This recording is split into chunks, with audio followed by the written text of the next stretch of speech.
The Westing Game, Disc 3. Chapter 11. The Meeting. A pale sun rose on the third snowbound morning.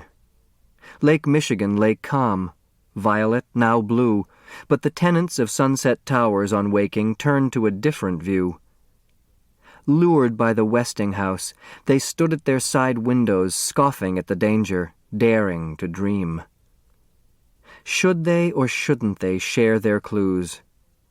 Well, they'd go to the meeting in the coffee shop just to see what the others intended to do. Waiting in her closet of a room, Turtle stared at the white-weighted branches of the maple on the hill. A twig snapped in silence. A flurry speckled the crusted snow. Sometimes, when her mother was too busy to do her hair, she sent Angela in, but today, no one came. They had forgotten about her. Brush and comb clutched in her fists like weapons, she stormed into apartment 2C. "Do you know how to braid hair?"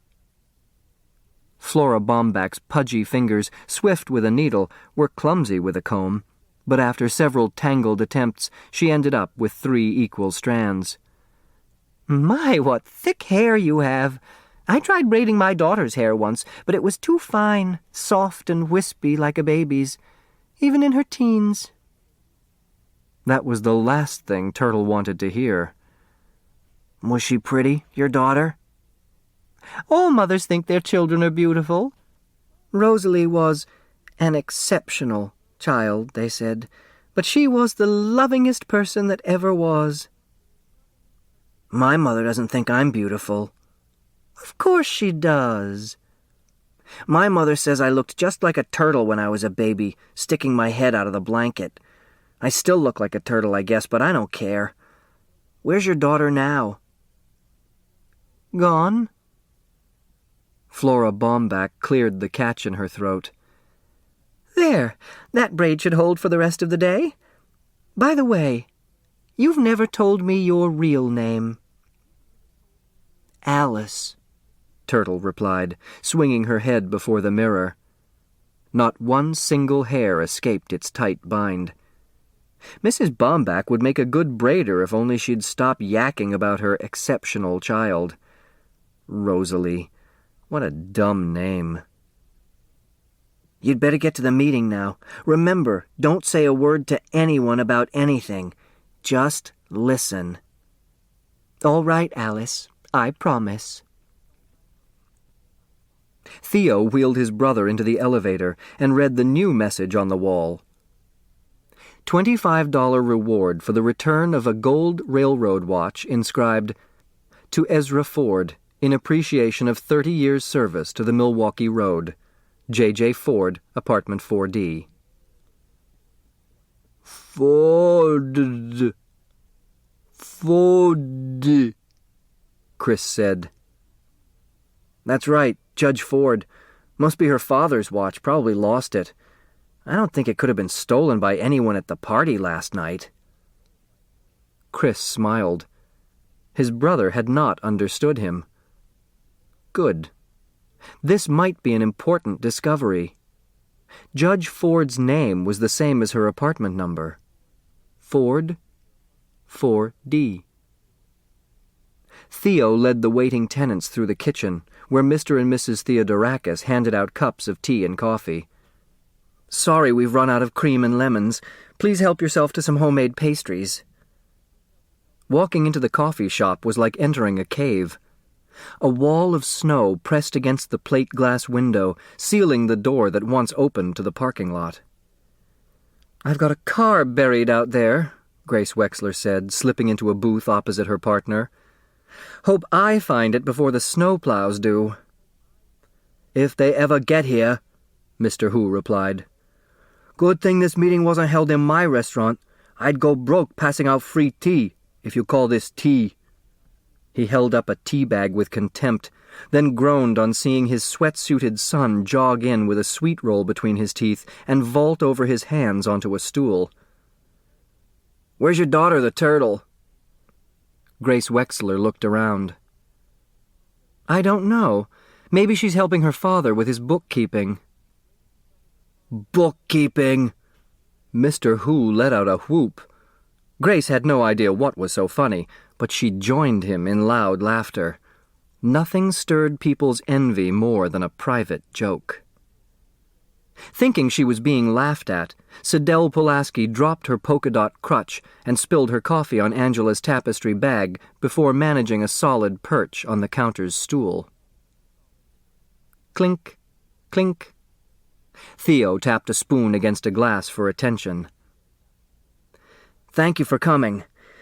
When the meeting is over, you are all welcome to stay for a chess tournament. Meanwhile, I'd like to explain why my partner and I, called this meeting. I don't know about your clues, but our clues don't make any sense. The heirs stared at him with blank faces. No one nodded. No one even blinked. Now then, if no two sets of clues are alike, as the will says, that could mean that each set of clues is only part of one message. The more clues we put together, the better chance we have of finding the murderer and winning the game. Of course, the inheritance will be divided into equal shares. Sidel Pulaski raised her hand like a schoolgirl. What about the clues that are in the will itself? Yes, we'd appreciate having a copy of the will, Ms. Pulaski, Theo replied. Well, equal shares doesn't seem quite fair, since I'm the only one here who thought of taking notes.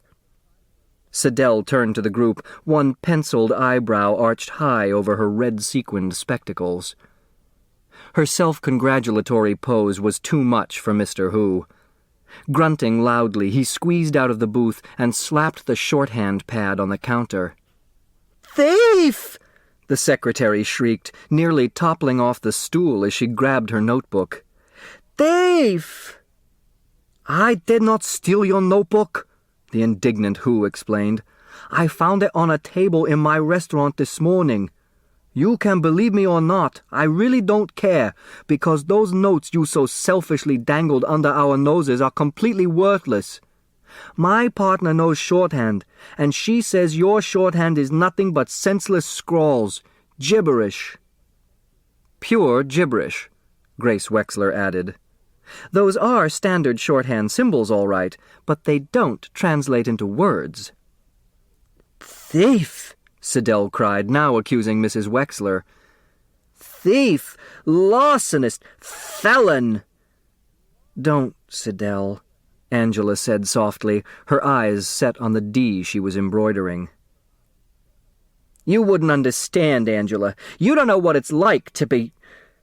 Her voice broke. She paused, then lashed out at her enemies, all of them. Who cares a fig about Sidel Pulaski? Nobody, that's who. I'm no fool, you know. I knew I couldn't trust any one of you.